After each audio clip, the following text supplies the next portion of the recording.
بسم اللہ الرحمن الرحیم۔ آپ نے سماعت فرمایا کہ غزوہ ذی العشیرہ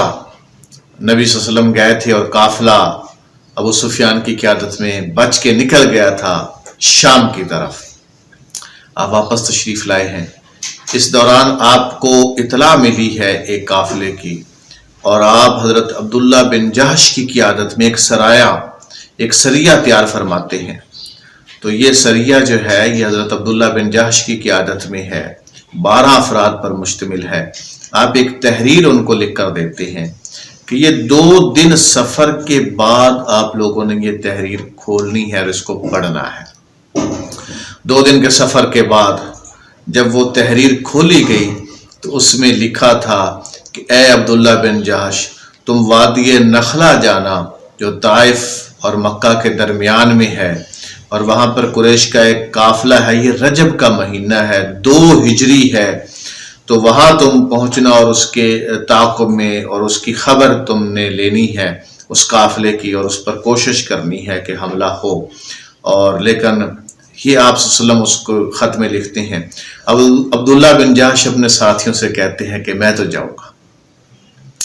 مجھے تو اللہ کے رسول کا حکم ہے، یہ مکہ جانا ہے 12 افراد نے، طائف اور مکہ کے درمیان وادی نخلا جانا ہے، مدینہ سے کتنے 100 کلومیٹر دور ہے۔ یہ دل گردے کی بات ہے، جن کے اندر ایمان ہے وہ یہ کام کر سکتے ہیں، جا سکتے ہیں۔ تو کہا کہ آپ میں سے جو واپس جانا چاہے جا سکتا ہے۔ سب صحابہ تھے، سب جانثار تھے، کوئی بھی واپس جانے کو تیار نہیں ہوا۔ تو یہ وہاں پہ پہنچے ہیں اور انہوں نے دیکھا ہے کہ قافلہ جو ہے ان کو وہ نظر آ گیا ہے، رات کا ٹائم ہے۔ اب 30 رجب ہے۔ رجب جو ہے یہ احترام والے مہینوں میں ہے، جن میں عرب جنگ نہیں کیا کرتے تھے۔ تو مسلمانوں نے بھی یہ سوچا کہ اگر رات کو ابھی جنگ کرتے ہیں ان کے ساتھ تو رجب ہے، حرام مہینے کی حرمت کا معاملہ ہے، اور نہیں کرتے تو صبح کو تو یہ نکل جائے گا اور مکے کے اندر پہنچ جائے گا، حدود حرم میں داخل ہو جائے گا، تو پھر تو ہو ہی نہیں سکتی۔ لہٰذا مشورے سے یہ طے پایا کہ ابھی ان کے اوپر حملہ کر دینا چاہیے۔ حملہ کر دیا گیا، اور وہاں پر عبداللہ بن مغیرہ اور اس کے 2 بیٹے نوفل، عثمان اور عمر حضرمی کو آپ یاد رکھیے گا، کیونکہ جب بدر میں جنگ سے لوگ واپس آنا چاہتے ہیں تو ابو جہل عمر بن حضرمی کے بھائی عامر بن حضرمی کو کہتا ہے کہ تم جنگ کو بھڑکاؤ، لوگوں کے جذبات کو بھڑکاؤ۔ تو یہاں سے مسلمان تیر مارتے ہیں اس سریہ میں جو عبداللہ بن جہش اور اس مقام پر جو موجود تھے نخلا کے مقام پر، تو وہ اسی کو جا کر عمر بن حضرمی کو ہی لگتا ہے، اور وہ وہیں پہ ڈھیر ہو جاتا ہے، مر جاتا ہے، اور نوفل بھاگ جاتا ہے۔ لیکن جو اس کے عثمان ہے اور اس کا جو دوسرا باپ ہے عبداللہ بن مغیرہ، وہ گرفتار ہو جاتے ہیں، اور مسلمانوں کے ہاتھ میں بہت ساری کھجوریں، کشمش اور باقی تجارتی سامان ان کے ہاتھ میں آتا ہے کثیر تعداد میں، اور مسلمان اس کو لے کر جو ہیں وہ وہاں واپس مدینہ جب پہنچتے ہیں، ادھر سے باتیں تو ظاہر روزانہ لوگ آتے جاتے تھے، باتیں ہوئی کہ یہ رجب کا مہینہ تھا، مسلمانوں نے حرمت پامال کر دی۔ یہ جو ہوتا ہے یہ طوفان بہتانوں کا اور پروپگنڈے کا طوفان، باتیں لوگ اس طرح کرتے رہتے ہیں اور حق کی قیادت پر بہت سارے تیر برساتے رہتے ہیں۔ تو اللہ رب العالمین نے اس کا جواب دیا کہ یسالونک عن الشہر الحرام، یہ حرمت والے مہینوں کے بارے میں آپ سے پوچھتے ہیں، آپ کہیں کہ ان کا احترام ہے، اس میں لڑنا مناسب نہیں ہے، لیکن تم نے کیا کیا؟ تم نے تو مکے کے احترام کی بات کرتے، وہاں بت رکھے ہوئے ہیں، اللہ کے بندوں کو وہاں سے نکالا، اللہ کے رسول کو وہاں سے تم نے نکالا، اور کئی فتنے تم نے برپا کیے، اور یہ فتنے تو قتل سے بھی کہیں زیادہ سنگین ہوتے ہیں۔ بہرحال اللہ نے یہ جواب ان کو خوب دیا، لیکن حضرت محمد صلی اللہ علیہ وسلم نے اس میں سے خمس بھی نہیں لیا، حصہ بھی نہیں لیا، اور اس کا جو خون بہا تھا وہ بھی ادا فرمایا، اور ان لوگوں کو بھی کہا کہ میں نے آپ سے یہ نہیں کہا تھا کہ آپ رجب اور حرمت والے مہینے میں جنگ شروع کر دینا، تو یہ آپ لوگوں نے مناسب نہیں کیا، لیکن ایسا ہوا بہرحال۔ اس کے بعد ناظرین محترم، اب وہ قافلہ جو ہے اس نے واپس آنا ہے۔ نبی صلی اللہ علیہ وسلم نے کچھ افراد کی یہ ڈیوٹی لگائی کہ جا کر پتہ کرو کہ وہ قافلہ جو ابو سفیان کی قیادت میں ملک شام گیا تھا وہ واپس آ رہا ہے یا نہیں آ رہا۔ صحابہ کرام گئے ہیں، ایک مقام پر ٹھہرے ہیں، حورا کے مقام پر، اور وہاں پر انہوں نے دیکھا ہے کہ قافلہ تو آ رہا ہے واپس، اور تیزی سے یہ واپس آئے ہیں۔ حضرت محمد صلی اللہ علیہ وسلم کو انہوں نے اطلاع دی ہے کہ قافلہ ابو سفیان کی قیادت میں ملک شام سے واپس آ رہا ہے۔ حضرت محمد صلی اللہ علیہ وسلم نکلے ہیں، یہ شاید پہلا موقع ہے۔ اس سے پہلے ہم نے جو سرائے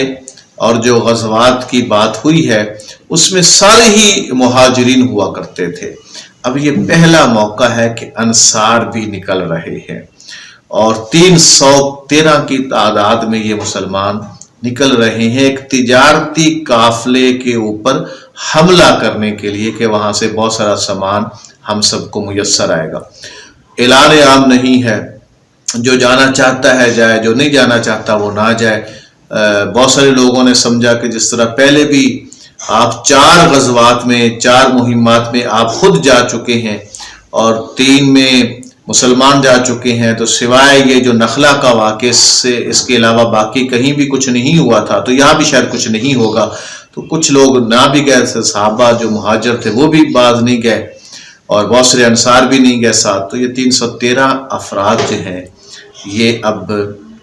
مکہ سے مدینہ سے معاف کیجیے گا مدینہ سے نکل چکے ہیں، مدینہ سے باہر کی طرف آ چکے ہیں۔ ادھر ابو سفیان کو یہ اندیشہ ہو گیا اور اس کو یہ محسوس ہو گیا کہ مسلمان جو ہیں وہ اب لازمی اس میرے قافلے پر حملہ کریں گے، اور یہ بہت سارا سامان تجارت، 1000 اونٹ تھے اور بہت سارے کم افراد تھے جو اس کی حفاظت پر 40 کہا جاتا ہے کہ اس کی حفاظت پر مامور تھے۔ تو یہ آپ کہہ سکتے ہیں آج کے حساب سے کہ کروڑوں اربوں کا یہ ایک تجارتی قافلہ تھا جو وہاں سے واپس آ رہا تھا۔ اس کو یہ اندیشہ ہوا تو اس نے ایک آدمی کو زمزمہ کو اجرت دے کر، غفار قبیلے کا تھا، کہ تم جا کر مکہ کے اندر یہ اعلان عام کر دو کہ اے مکہ والو، اگر تم اپنے قافلے کو بچانا چاہتے ہو تو اس کی حفاظت کے لیے نکلو۔ یہ مکہ گیا ہے اور اس نے وہاں پر جا کر وہ جو خطرے والے انداز میں جو اعلان ہوتا تھا کہ اونٹ کو بھی زخمی کرنا ہے اور اس طرح سے اپنی قمیض کو اتار کر لہرانا بھی ہے، اور پورے خطرے کے ساتھ اس نے اعلان کیا ہے کہ قافلہ قافلہ قافلہ، اس پر محمد صلی اللہ علیہ وسلم اور اس کے ساتھی حملہ آور ہوا چاہتے ہیں، اور اہل مکہ مجھے نہیں یہ معلوم کہ تم اس کو بچا سکو گے، اس قافلے کو، اور تم وہ حاصل کر سکو گے، اور تمہارے پاس وہ سامان تجارت یہاں پہنچے گا بھی یا نہیں۔ بہت شدت کے ساتھ